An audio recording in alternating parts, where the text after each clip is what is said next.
o Douro, es decir, el Duero. Y el puente de hierro del fondo es el puente Luis I. Estamos en Oporto. Y esto de aquí, que parece un Renault Austral, no es un Renault Austral. Es un Renault Espace, aunque no parezca un Renault Espace. La gente de Renault, la gente de marketing, cuando se planteó el nombre para el sustituto del Kadjar, le llamaron Austral, porque Kadjar no les acababa de convencer. Y para la versión larga del Austral, que podría haberse llamado perfectamente Austral XL, Gran Austral o Austral más 2, por ejemplo, han recuperado el nombre de Espace.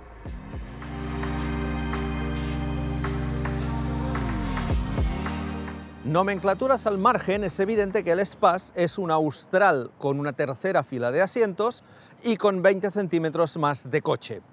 Y hemos venido hasta aquí, hasta Oporto, para conducirlo por primera vez.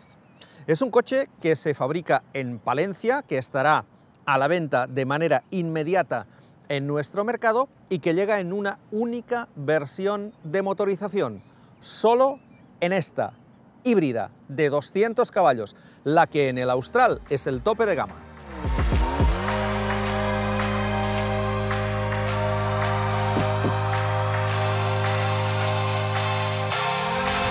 La principal diferencia entre el Austral y el Espace son sus dimensiones.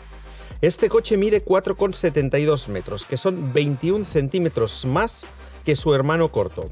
Pero ojo, porque es más corto que el Espace anterior.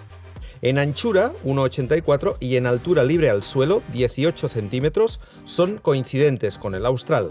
No así la batalla, ya que la del Espace es de 2,74 metros, 8 centímetros más.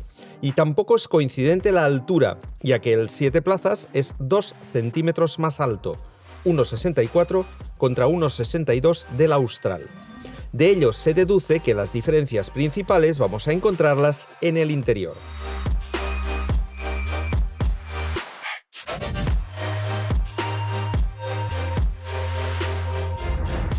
Las plazas delanteras son las mismas, no cambia en absoluto el diseño del salpicadero y reencontramos todo lo que ya conocemos del Austral. Por ejemplo, el volante achatado por arriba y por debajo, la instrumentación con una pantalla de 12,3 pulgadas, esta segunda pantalla de 12 pulgadas colocada en vertical y con el sistema operativo de Google, que ya os dije cuando el Austral, que a mí me parecía que era el mejor de largo de los que se montan en cualquier coche ahora mismo en la industria, y otros elementos un poco más curiosos, como por ejemplo el cargador inalámbrico de móviles, que lo tenemos en esta bandeja de aquí, que además puede moverse. Esto, que parece el acelerador de un avión, es un soporte para la muñeca cuando manipulamos la pantalla. A mí no me acaba de encajar, pero Renault dice que es para eso. Tenemos un hueco grande aquí debajo, otro aquí delante con posavasos, los mandos de la climatización separados de la pantalla, lo cual está muy bien, y el cambio lo tenemos justo aquí arriba, aquí detrás. Este es el de los limpias convencionales, aquí está el mando del audio y aquí arriba el cambio para ir marcha hacia adelante, marcha hacia atrás, modo neutral y la P de parking. Ah, y una curiosidad. Mirad, aquí arriba tenemos un portagafas, pero además, si lo dejamos así, tenemos un espejito para controlar a la prole. Este es un coche tope de gama que cuenta con unos excelentes asientos, cómodos para viajar. Un acabado que supera al del anterior Kadjar y está a la altura del que encontrábamos en el Espace precedente. Y un equipamiento que puede ser pletórico, con elementos como el head-up display, los asientos eléctricos con calefacción y masaje o las múltiples ayudas a la conducción, hasta 32 según la marca, que son las mismas que en el Austral. Si la primera fila es idéntica a la de su hermano pequeño, en la segunda hay ligeros cambios. De entrada, puerta bastante más grande, facilidad de acceso total.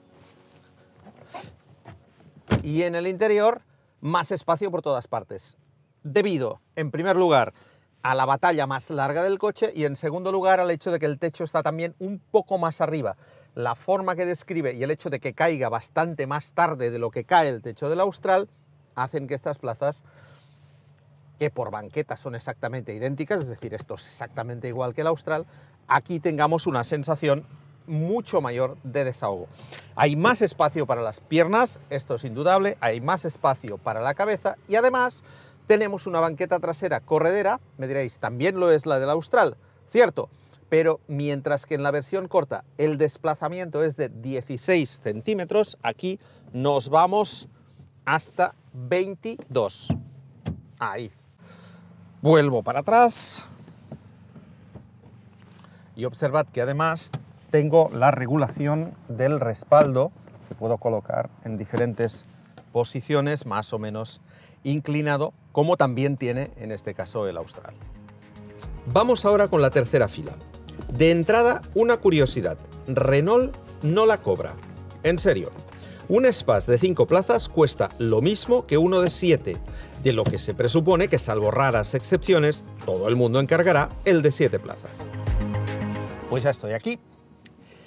Es una tercera fila de emergencia, nada que ver con la que tenían, por ejemplo, los Espace de hace 2 o 3 generaciones.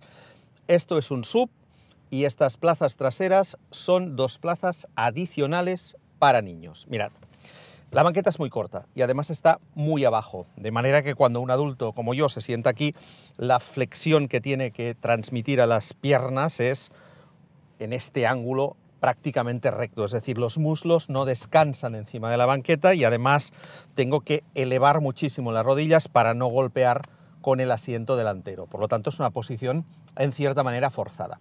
Pero lo más curioso es que a pesar de tener estos enormes reposacabezas que suben tan arriba, fijaos qué sucede cuando yo echo la cabeza hacia atrás. Es decir, no doy con el apoyacabezas, sino con esta parte final del techo. Para darle al apoyacabezas tendría que bajar un montón hasta aquí y entonces ya estoy dándole con las rodillas y la posición, como podéis comprender, es absurda. Por lo tanto, insisto, estas 2 plazas, que están bien porque tienen cargadores de USB, portalatas, un montón de cositas, son simplemente adecuadas para niños que ya no viajen en su alzador y que midan menos de mi 1,69 m.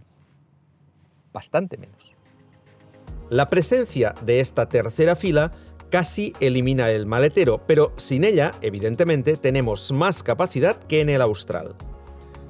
Voy a intentar acordarme de todos los datos de capacidad de este maletero, que se abre de manera automática. Si tuviera la llave en el bolsillo podría haber abierto también deslizando el pie por debajo. Con 7 plazas ocupadas, la capacidad es de 159 litros, que son muy poquitos, un par de bolsas de deporte y poco más.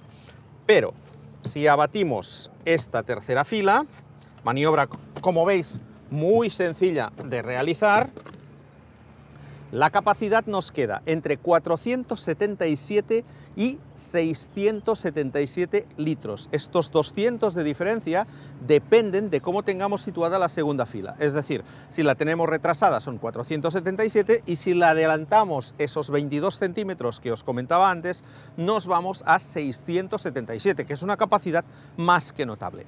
A partir de ahí podemos también abatir esta segunda fila. Tenemos unos tiradores aquí que nos permiten desde el propio maletero desplazar hacia adelante, abatir en este caso los respaldos traseros, y ahora tenemos 1714 litros. Hay que decir además que tenemos un pequeño doble fondo aquí en el que puede colocarse perfectamente el Store cubre equipajes, que podemos situarlo justo aquí detrás de la segunda fila.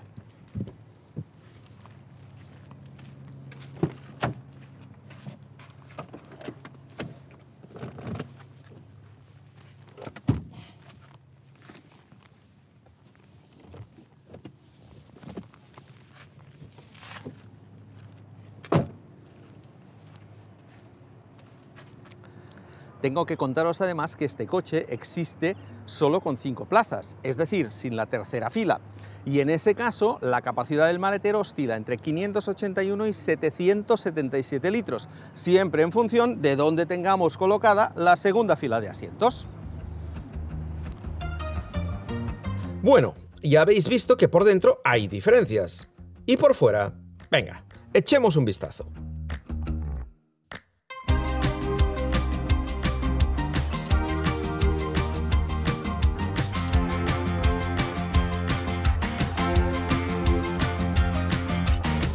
El frontal del Espace es rigurosamente idéntico al del Austral. Por lo tanto, logotipo grande, el nuevo de Renault en el centro, esta parrilla que se prolonga hasta el faro y por la parte inferior incluso más allá del faro, esta forma de flecha, de cola de flecha aquí abajo, el tramado de la parrilla idéntico al del Austral, esta es una versión Iconic, y finalmente esta lágrima para la luz diurna, que es un poco una herencia del antiguo diseño de Renault antes de la llegada del nuevo director del área, Gilles Vidal, procedente de Peugeot, que va a cambiar esto. Pero este coche es anterior y por lo tanto conserva todavía esta característica que han tenido los últimos modelos de la marca. En el lateral sí que hay cambios, derivados evidentemente de la superior batalla de este coche y de su mayor longitud. La puerta trasera es más grande que la del Austral. Esta línea es muy parecida, pero la ventanilla trasera también es bastante más larga que la del modelo más corto. El portón trasero además es más vertical y, al contrario que el Austral, en el Espace no es posible pintar el techo de color contrastado, es decir, negro. Aquí detrás se ve claramente que el portón es más vertical, pero en cambio los pilotos son exactamente iguales que los del Austral y también tiene esta misma rebaja aquí para colocar la matrícula. Sí que cambia, el alerón trasero es distinto, también cambia la parte inferior del parachoques, aunque los pilotos estos son exactamente iguales, y en el Espace aparecen estas falsas salidas de aire en los laterales que el Austral no tiene. Finalmente, y volviendo al tema del naming, a Renault le ha ido estupendamente bien que la palabra Espace termine en E, porque de esta manera ha podido pintarla en este color diferente, como hace con todos los coches eléctricos, como el Megane, por ejemplo. Ya sabéis que en el caso del Austral, cuando la versión es híbrida, se convierte en un Australe. Lo dicho, un Austral largo, pero con solo uno de los motores de la gama Austral. Efectivamente, porque este coche va a estar disponible únicamente con la variante híbrida de 200 caballos, que combina un motor de gasolina con un motor eléctrico. No tendremos, por lo tanto, en la gama del Espace las versiones de gasolina de 140 y 160 caballos híbridas ligeras que sí existen en el Austral. El motor de gasolina es un 3 cilindros de 1,2 litros turboalimentado con un turbo de geometría variable que rinde 131 caballos, que parecen pocos para un coche de este porte y que va a ir cargado a menudo. Le complementa un motor eléctrico de 68 caballos que trabaja a 400 voltios y que aporta un par extra de 205 Nm que se suman a los 205 del motor de gasolina. La suma de ambos motores consigue 200 caballos de potencia máxima. Además del motor eléctrico de propulsión, que se alimenta mediante una batería de 2 kWh, tenemos otro motor de 34 caballos eléctrico que genera 50 Nm de par y que se encarga de generar corriente eléctrica, es decir, contribuir a la recuperación de energía, papel que también realiza el otro motor eléctrico. El más pequeño, además, se encarga de poner en marcha el motor de combustión y, sobre todo, de sustituir al embrague sincronizando la velocidad de giro del motor con la marcha seleccionada.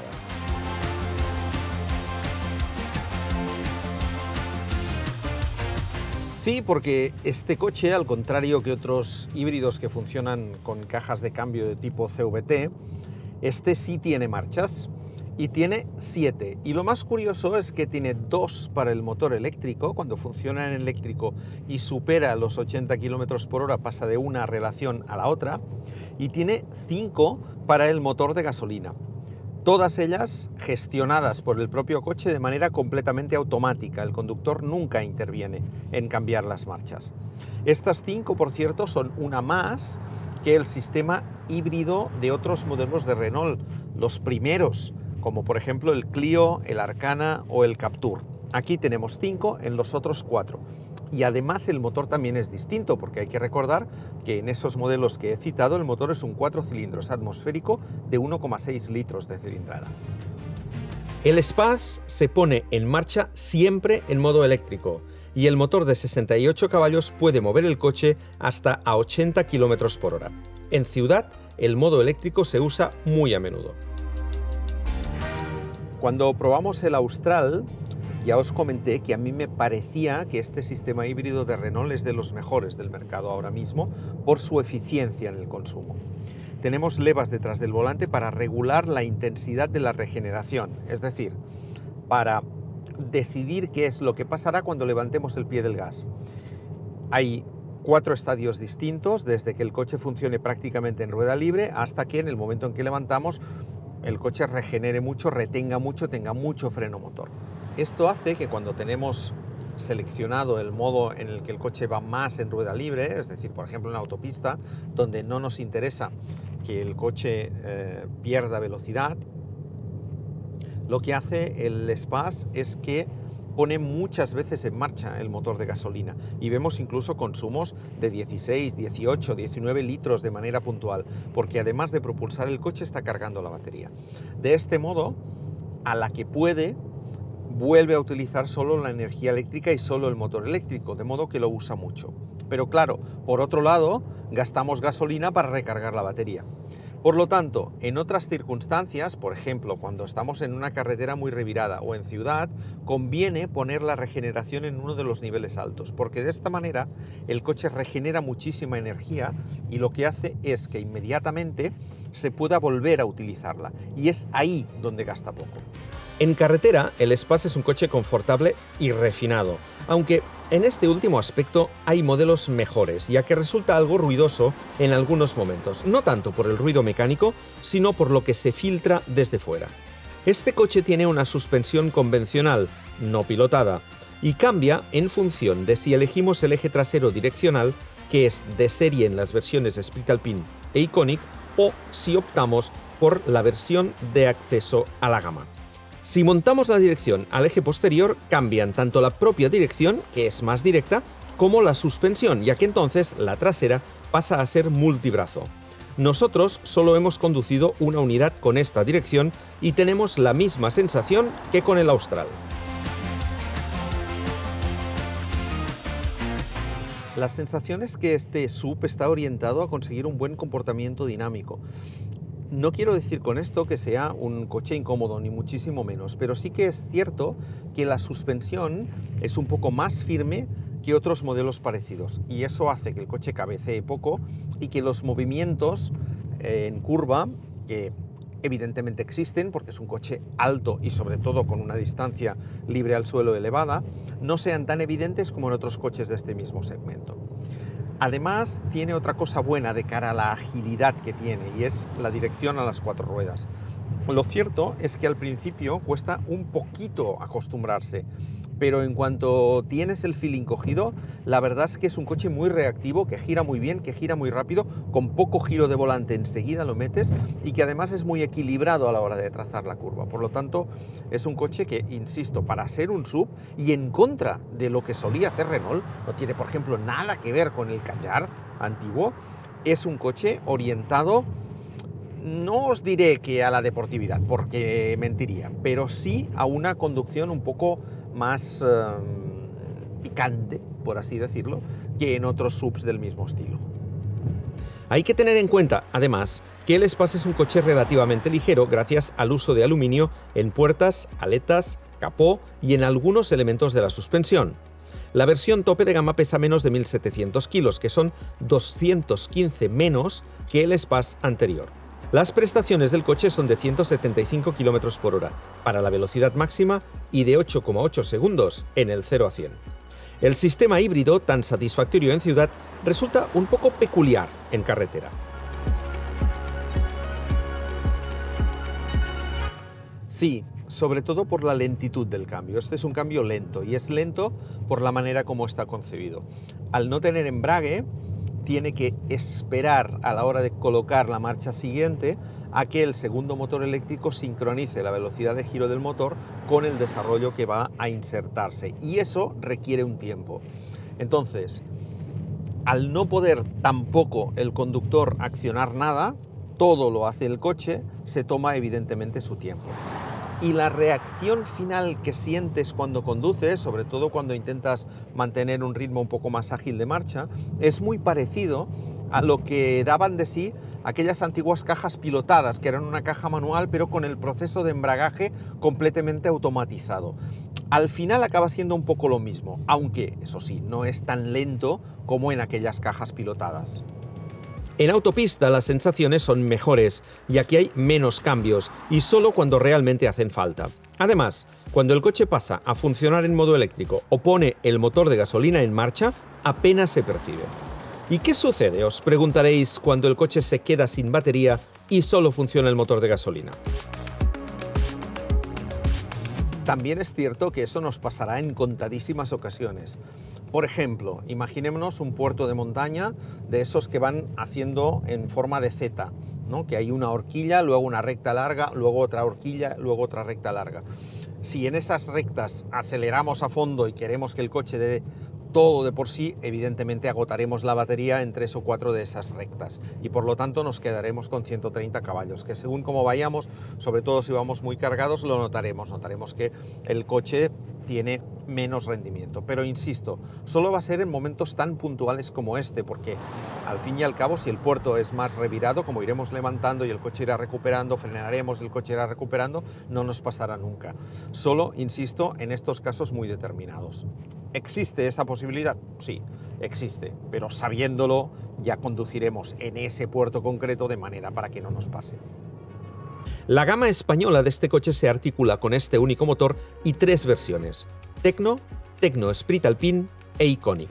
Lo de Esprit Alpine ya sabemos que es estético. Elementos en negro en la carrocería, logos de Esprit Alpine en asientos y umbrales de las puertas, toques más deportivos en el interior, con las decoraciones en alcántara, llantas de 20 pulgadas en negro.